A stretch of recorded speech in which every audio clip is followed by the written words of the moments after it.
Traffic হোমগার্ডের হাতে নিগৃহীত এক মহিলা জুনিয়র ডাক্তার সোমবার সন্ধ্যায় ঘটনার ঘটে যেখানে উলুবেড়িয়া শরৎচন্দ্র চট্টোপাধ্যায় মেডিকেল কলেজ ও হাসপাতালে ঘটেছিল। পুলিশ সূত্রে খবর, উলুবেড়িয়া ট্রাফিক গার্ডের এক হোমগার্ড শেখ বাবুলাল তার এক আত্মীয়কে হাসপাতালে প্রসূতি বিভাগে নিয়ে আসে। তার সঙ্গে আরও 10 থেকে 12 জন ছিল। ওই বিভাগে তখন ডিউটি করছিলেন এক মহিলা জুনিয়র ডাক্তার। সেই জুনিয়র ডাক্তারকে শেখ বাবুলাল ধর্ষণের হুমকি দেয় বলে অভিযোগ ওঠে। ঘটনায় ধৃত অস্থায়ী হোমগার্ড শেখ বাবুলাল এবং হাবিবুর রহমানকে 3 দিনের পুলিশি হেফাজতে নির্দেশ দিল উলুবেড়িয়া মহকুমা আদালত। ফের নিগৃহীত এবার রোগীর আত্মীয়র হাতে মহিলা জুনিয়র চিকিৎসক। ফের নিগৃহীত মহিলা জুনিয়র চিকিৎসক জানিয়ে ব্যাপক চাঞ্চল্য তৈরি হয়েছে। ইতিমধ্যেই জিতের সংখ্যা বেড়েছে।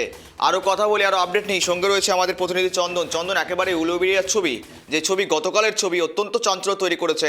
ফের নিগৃহীত মহিলা জুনিয়র চিকিৎসক, এখনো পর্যন্ত ধৃত কজন সংখ্যা, পাশাপাশি তদন্ত থেকে কি উঠে এলো? দেখো, তোমাকে প্রথমেই বলে রাখি, এই যে হোমগার্ড ছিল বাবুলাল, কিন্তু হোমগার্ডের পাশাপাশি কিন্তু আরেকটা বড় পরিচয় রয়েছে।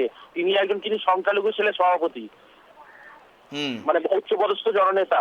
এবং সেই যে নেতার যে আত্মীয় যখন শরৎচন্দ্র চট্টোপাধ্যায় মেডিকেল কলেজে ভর্তি হয়, এবং তার সেই ভিত্তিতেই মানে ওই যে আউটডোরে, মানে সেই সময় যে ডিউটিতে থাকা যে জুনিয়র ডাক্তার, তিনি কিন্তু চিকিৎসা করছিলেন। এবং তার আউটডোর যখন শেষ হয়ে যায়, তিনি তার যে ওয়েটিং রুম, সেই ওয়েটিং রুমে বসেছিলেন।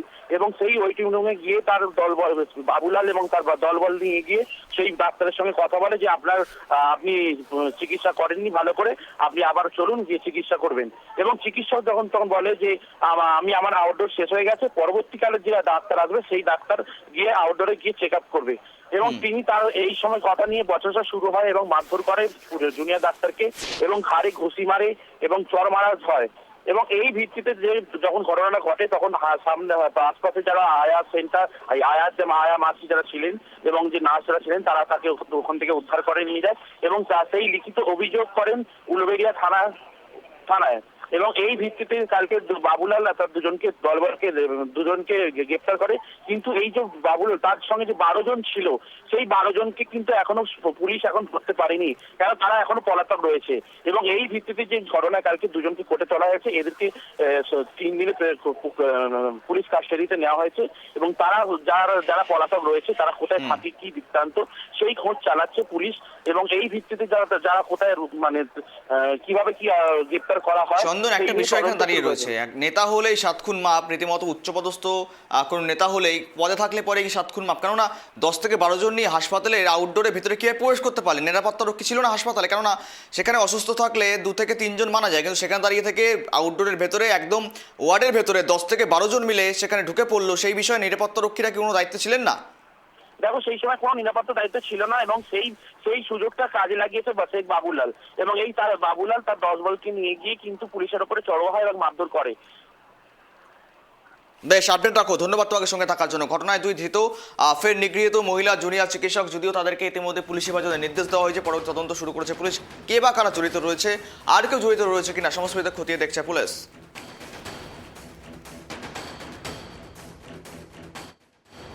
বাবু তিনি একজন থানায় গিয়ে এফআইআর করেছেন, তার সঙ্গে যারা ছিল তারাও গেছিলেন। এবং ঘটনাটা খুবই খারাপ। এই ঘটনা মাঝে মাঝেই চলছে। আমরা যেটা চাইছি যে আমরা থানা, এই ইনস্টিটিউট থেকে, কলেজ অথরিটি থেকে আমরা একটা স্ট্রং এফআইআর করার চেষ্টা করছি। আমরা সেই জন্যই যাচ্ছি থানাতে। ডেফিনেটলি যে অবস্থা হচ্ছে, নিরাপত্তা আছে, আমরা চেষ্টা করছি, যতটা পারার চেষ্টা করছি, যাতে জিনিসটাকে সিকিউরিটি ক্যামেরার সংখ্যা বাড়ানো হয়েছে, কোলাপসেবল গেট এসছে, ডাক্তারদের যেখানে থাকে রাত্রিবেলায় নাইট ডিউটি, সেসব জায়গাতে কোলাপসেবল গেট হয়েছে। এমনিতে গেট একটা আছে, তার সাথে কোলাপসেবল গেট অ্যাড করা হয়েছে, অনেকগুলো বড় বড় হাইমাস্ট লাইট অ্যাড করা হয়েছে। আমরা করেছি, আরও করার চেষ্টা করি। সিকিউরিটি গার্ড নতুন সেকশন হয়েছে, অনেকগুলো সিকিউরিটি গার্ড নতুন, প্রায় আমাদের 28 নতুন সিকিউরিটি গার্ড অ্যাপয়েন্টেড হয়েছে আমাদের এখানে।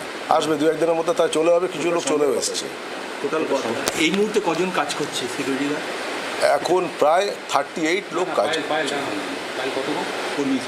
ওরা বলছে কোনো নিরাপত্তা কর্মী ছিলেন না, যিনি ভিকটিম, তিনি অভিযোগ করছেন। নিরাপত্তা কর্মী ছিলেন, কিন্তু তারা নিরাপত্তা কতটা দিতে পেরেছেন সেটা প্রশ্নের ব্যাপার। কিন্তু নিরাপত্তা কর্মী ছিলেন, তারা অ্যাবসেন্ট ছিলেন তা নয়।